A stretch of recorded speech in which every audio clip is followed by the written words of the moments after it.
अस्सलाम वालेकुम, welcome to Paragon kitchen. अफ्तार को इजी और झटपट बनाने के लिए ये क्रॉकेट्स की रेसिपी बहुत ही बेहतरीन है, जिसे कि घर में मौजूद चंद चीज़ों से हम बना के तैयार करेंगे और 10 मिनट में ये क्रॉकेट्स बनकर तैयार हो जाएंगे। तो चलिए बनाना शुरू करते हैं।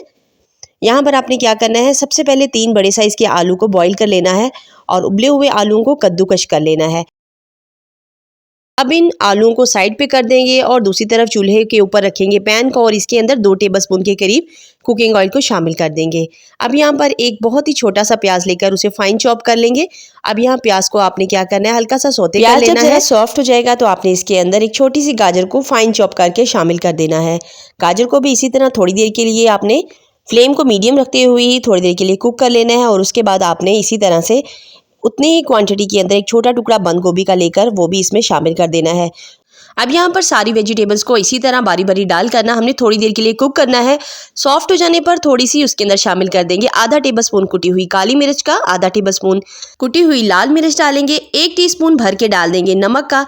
अब यहाँ पर इसके अंदर 2 टेबलस्पून के बराबर डालेंगे मेयोनीज और साथ ही में आपने इसमें शामिल कर देनी है 2 टेबलस्पून हॉट सॉस के, 1 टेबलस्पून भरकर डाल देना है सोया सॉस का।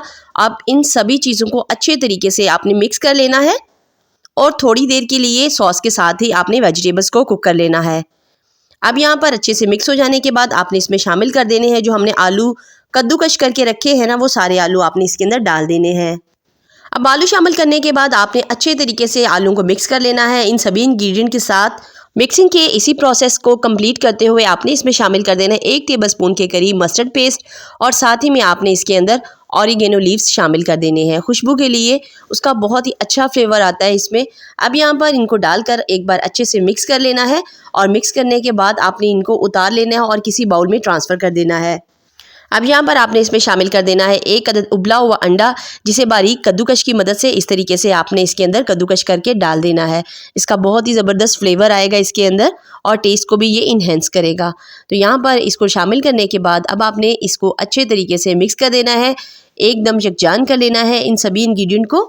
अब यहाँ पर आपने इसको अच्छे से मिक्स करने के बाद ना हाथ को हल्का सा ग्रीस कर लेना है और इसके अंदर से आपने एक मुनासिब सी क्वांटिटी लेकर ना इसके क्रॉकेट्स बनाकर तैयार कर लेने हैं। आप चाहें तो इसको राउंड शेप में भी बना सकते हैं या जिस तरह से मैंने ओवल शेप में बनाया आप इस शेप में भी इसको बना सकते हैं। तो बस इस तरीके से सारे के सारे क्रॉकेट्स जो है वो आपने बनाकर तैयार कर लेने हैं। तो देखिए इस तरह से देखने में भी ये कितने ज़्यादा टेम्पटिंग लग रहे हैं। बस इसी तरह से आपने सारे बनाकर तैयार कर लेने हैं।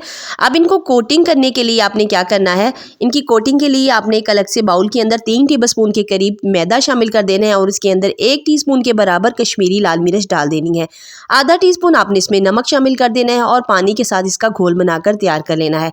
घोल बहुत ज़्यादा पतला भी नहीं होना चाहिए और ना ही गाढ़ा होना चाहिए।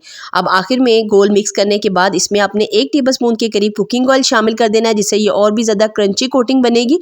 तो यहाँ पर आपने एक एक क्रॉकेट को उठाना है। सबसे पहले इसको इस स्लरी के अंदर डिप कर देना है जो हमने मैदे से बनाकर तैयार की है और उसके बाद आपने इसको कोट कर लेना है ब्रेड क्रम्स के अंदर अच्छे तरीके से।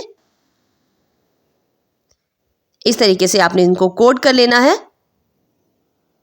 तो आप चाहें तो इन्हें फ्रीज़ करके भी रख सकते हैं और उसके बाद आप इन्हें यूज़ कर सकते हैं। ये बहुत ही ज़्यादा क्रिस्पी और फ्लेवरफुल क्रॉकेट्स बनके तैयार होंगे और अफ्तार में आप इन्हें इजीली बना सकेंगे। एक तरफ इस तरह से सबको कोट करके आपने रख लेना है और दूसरी तरफ आपने ऑयल को गर्म होने के लिए रख देना है। तो यहाँ मैंने ऑयल को पहले से गर्म होने के लिए रख दिया था। बहुत ज़्यादा तेज़ आंच के ऊपर आपने इनको फ्राई नहीं करना, लेकिन ऑयल का टेम्परेचर गर्म होना चाहिए, अच्छा होना चाहिए। और जब आप इन्हें डालें तो आपने फ्लेम को मीडियम रख देना है इस तरीके से। तो सारे के सारे क्रॉकेट्स को इसी तरह से आपने फ्राई कर लेना है क्रिस्पी गोल्डन एंड क्रंची होने तक।